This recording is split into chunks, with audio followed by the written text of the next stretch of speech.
Le livre numérique mène une véritable révolution, autant chez les éditeurs que chez les lecteurs. Ruby a discuté de ces nouveaux enjeux avec la directrice du regroupement des éditeurs canadiens-français, Catherine Voyer-Léger, et avec l'écrivaine franco-ontarienne, Marie-Josée Martin. Sur nos 13 membres littéraires, il y en a 12 qui ont pris le tournant numérique. On calcule que c'est à peu près 50 de notre catalogue, donc presque 1000 livres qui ont été numérisés. En ce moment, disponibles à la vente, il y en a, j'ai vérifié tantôt, 812.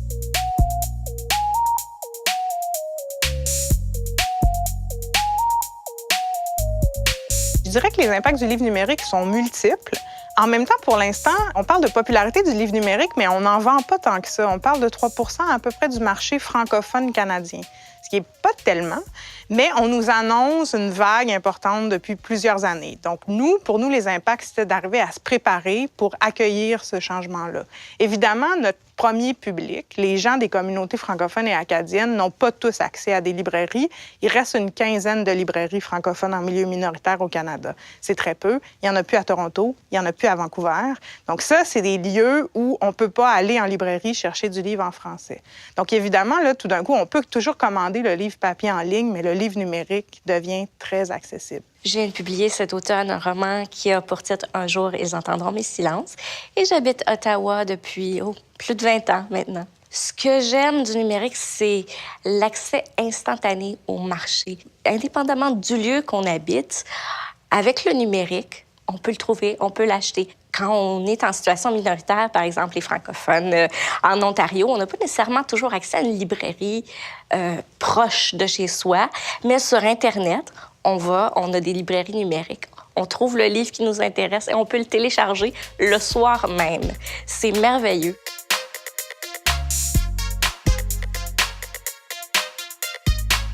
Ce qui vend surtout en hip-hop, c'est du roman. Donc, tout ce qui est policier, science-fiction, du roman historique, les grandes séries historiques, la romance, ça vend énormément en numérique. Donc, est-ce que tous les livres du monde doivent se retrouver en numérique un jour? Peut-être pour archivage, pour consommation, peut-être pas nécessairement, mais ça, c'est un peu les goûts des lecteurs qui nous le diront. Je lisais quelque chose d'un journal aux États-Unis où des grands magasins numériques comme Amazon recueillent des données, par exemple, sur les habitudes des lecteurs. Alors, comme auteur, est-ce qu'un jour, on va en venir à considérer le goût des lecteurs, puisqu'on aura des statistiques très précises sur leurs préférences de lecture?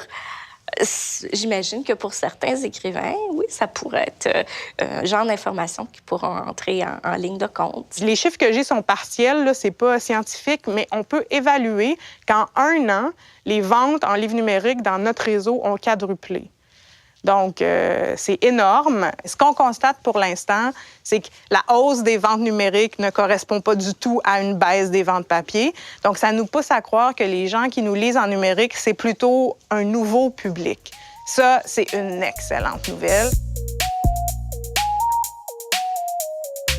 J'espère de tout mon cœur que les libraires vont survivre. C'est sûr que c'est un dur moment pour eux. Mais je ne pense pas que c'est le numérique qui est en train de les tuer. Ce qui est en train de les tuer, c'est que le monde, quand ils veulent acheter 50 Shades of Grey, ils vont pas dans une librairie, ils vont dans un grand centre, dans une grande surface. Et ça fait bien plus de mal que le livre en numérique.